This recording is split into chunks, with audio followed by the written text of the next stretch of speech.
that top 4. So as they make the adjustments for the men for the 110 hurdles, again, we look ahead to the upcoming events on runnerspace.com. Of course, the final days of Mount Sac Eastern Relays, Nebraska Big Red Classic, Oregon Team Invitational, all happening today. And then we head out to Des Moines, Iowa for the 2026 Drake Relays, a full weekend of action at the Blue Oval. The Nike Jesuit Twilight Relays also happening next Thursday and Friday. And then you have opening weekend of May, Track Night NYC, the Oregon State High Performance, and then the Duel of Los Angeles, USC, UCLA at Allison Felix Field on May 2nd and 3rd. Sign up for Runnerspace Plus today to catch all the action of outdoor track and field at plus.runnerspace.com.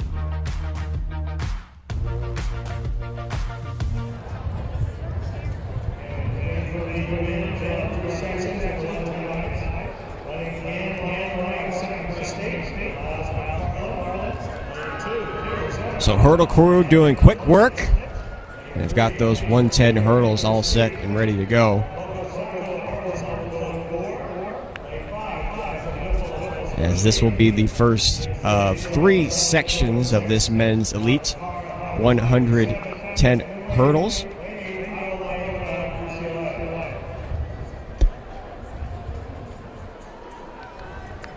Miles McFarland of Sacramento State is going to be in 1. Brogan Vidokovic of Arizona in 2. Joshua Taylor from Texas State in 3.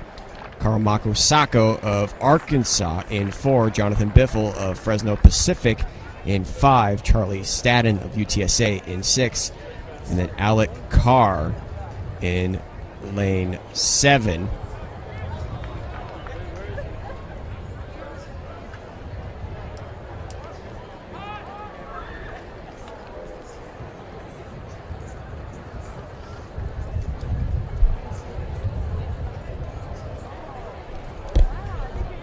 Fastest entry time belongs to Carr of Iowa State. He's going to be in lane 7 for the Cyclones.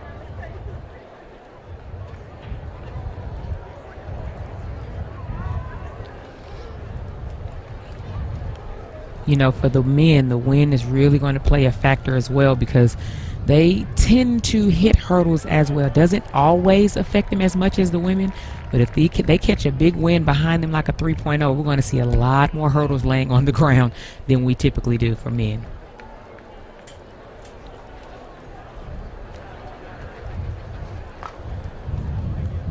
First of 3 sections, men's 110 hurdles.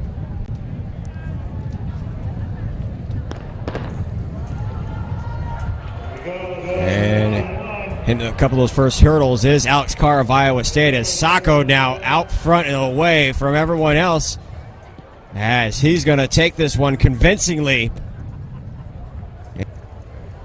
42, a personal best for the Razorback Junior, as he wins by 0.4 of a second over Charlie Staden of UTSA.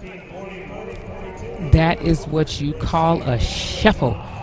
That win was 1.8, and he used every bit of it. That 0.4 lead that he placed on everyone looked amazing. He got out well, but what Sacco did best was turning that rhythm over, working those arms. You're going to see here in 4. Gets a good start, not the best. He's doing 7 steps, so that's why it looks like he's going slower. He's setting up the rest of his race. Now, 1, 2, 3, 1, 2, 3, 1, 2, 3. That shuffle in between wasn't nice. He laid down a couple of hurdles, so he has so much more in the tank. Perfect win. You see hurdles laying down behind him, meaning he left time on that clock. Still an excellent run, though. Still excellent.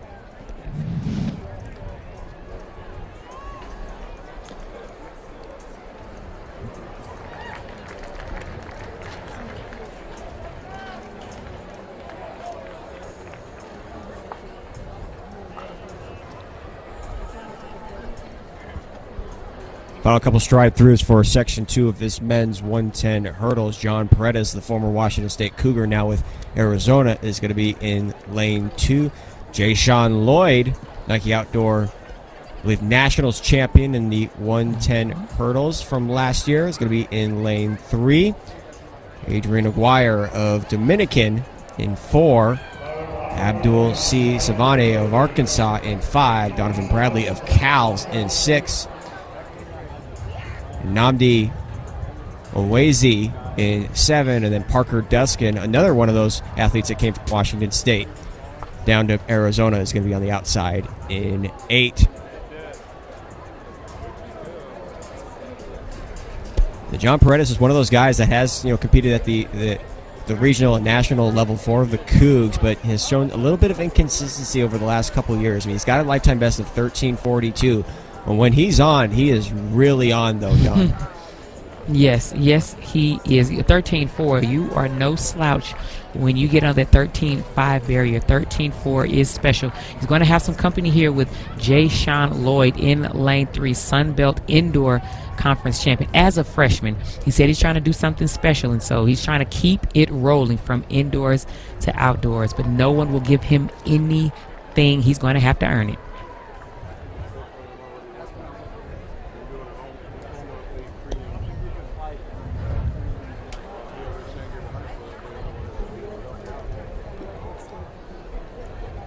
Settled in the blocks, Section 2, men's 110 hurdles. Again, Paredes, lifetime best 13:42. He brings in the fastest seat time.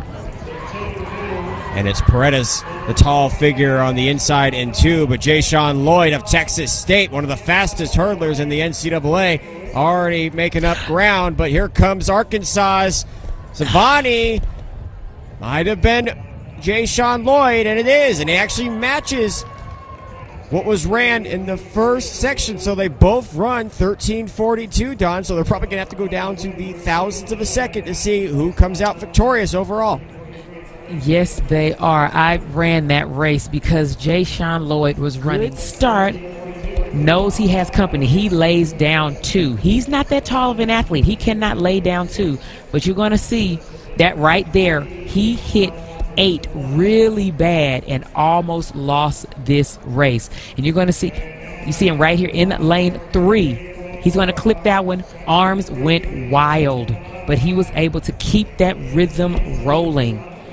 When you're able to do that, that means you understand. You have a good sense of feeling of where you are. You see all the attitude and the personality coming out. He said, I'm here and I'm here to stay. Whenever he doesn't